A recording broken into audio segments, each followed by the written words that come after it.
the organizing can also be of what do we need to do? I've worked with owners before who have said, yeah, my email inbox got too big, so I just stopped answering emails.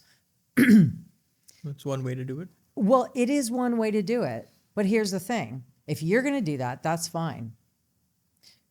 But when other people start to mimic your leadership, I don't know, let's reevaluate. Yes. Don't tell everyone that's what you do. But there are also methodologies where you can hand off certain things because money lives in our inbox.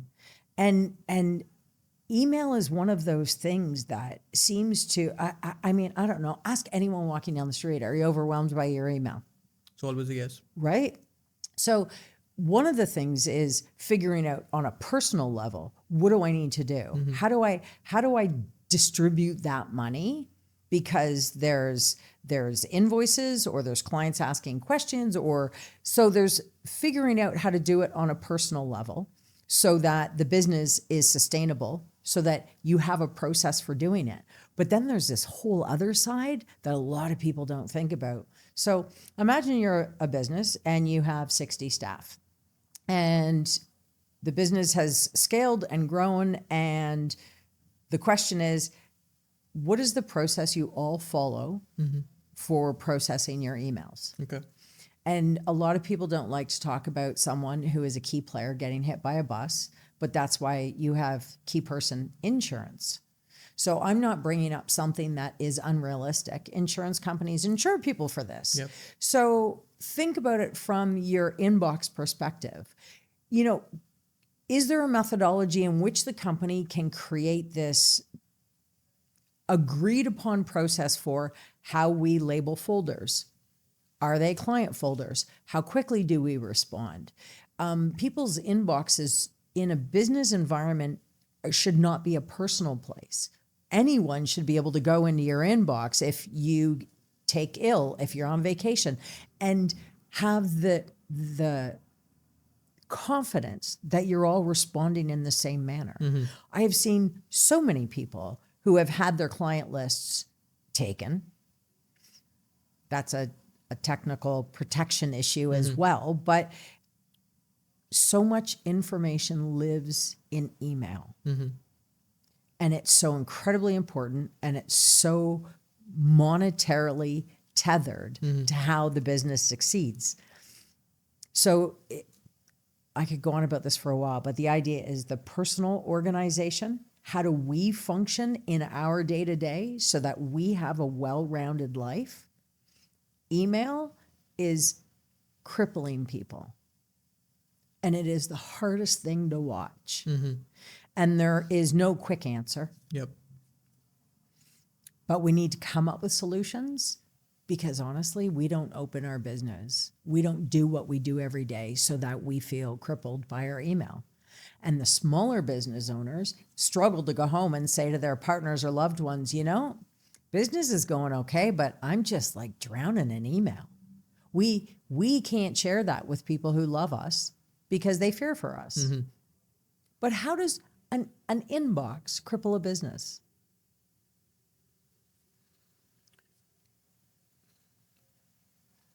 Where does delegation play a role in this? It's critical. So you have to think about it, though. On the large side of business, people have teams. Sure. On the smaller side of business, they don't have teams. One-man show. Everybody says to me, yep, I'm going to hire an assistant. And I say, great, create your processes first. That's your first step. There's no quick fix.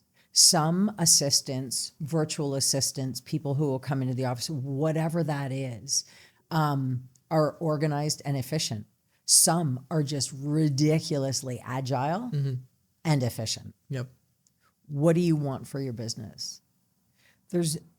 Honestly, there's not enough thinking and conversation around what is the business plan. And here's the funny thing, because everyone says, oh, I'm doing this business course. I got a business coach. I'm doing this. I'm planning, creating the 5-year, 3-year, 2-year plan. Yeah. How can we honestly create these 5, 3, 2-year plans when every day we wake up and feel like there are not enough hours in a day?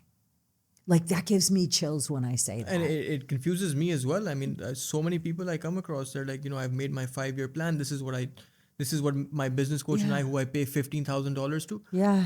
For what? Like, how is somebody else going to tell you how to run your business? Yeah. Before you know how to run it yourself? Like, That's if the you don't have catch. a value proposition in place and you're running the business, you're running the day to day, but you're clearly living a very unfulfilling life, you're overwhelmed with everything. Email is one thing, but there's so many other things, like especially if you're a small business owner Yeah.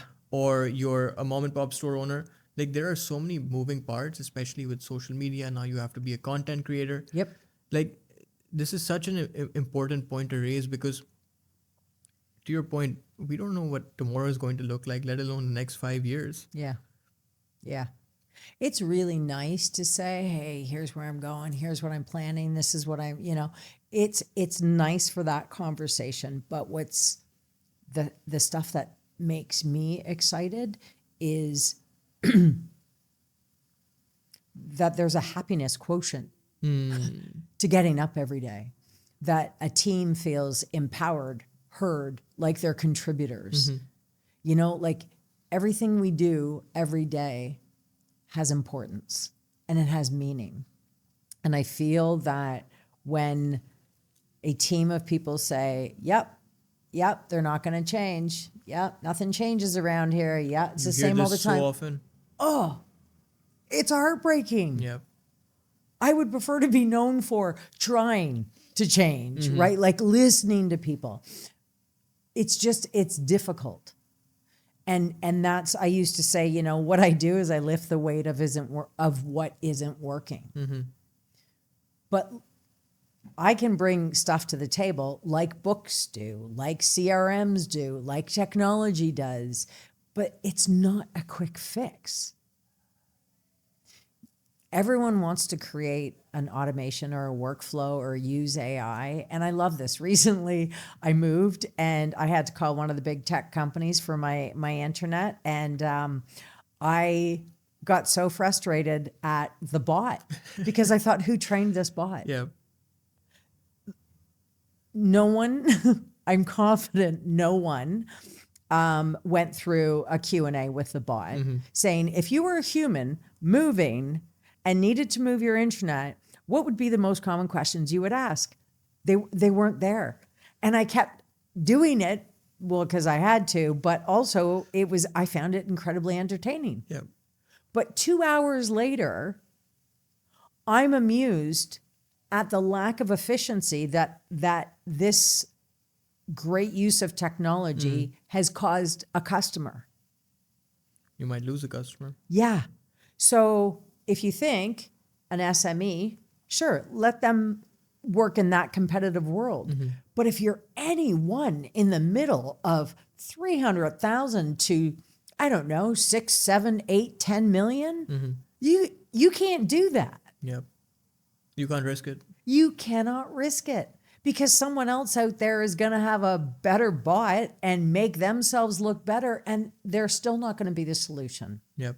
The solutions aren't always simple Or easy. or easy. But man, oh man, if you can spend 6 hours on what is the process that happens after someone clicks on that link on my website and we receive that email, if you can work 6 hours on what is my first response, how do I help educate them so they understand the value we could bring them? If they click on this link, what could I share with them that gives them value in their day, in their life? If you spend 6 hours on that, the return on investment is phenomenal. But somehow, people would prefer to work in their email all day long opposed to working 6 hours one day on going through that process with someone who knows how to walk you through that process. Mm-hmm. And then what do? You document it. And it's done. So those are the painful, hard things that there is not a quick fix for. There's not a template. I cannot make an editable PDF where you can answer questions that will be the perfect workflow that you would go implement. Yeah. You can't. There's too many questions. There's too many variables. We don't know what we don't know. Mm-hmm. It's like when I talk to my financial advisor. He asks me questions and I think, what? I hire you for, I mean, I pay you for a reason. Yeah. Right? So he's asking me good questions and I'm stuttering over my answers. I don't know. I have to go do research. I have to think about it. And then he walks me through, what should I be thinking about?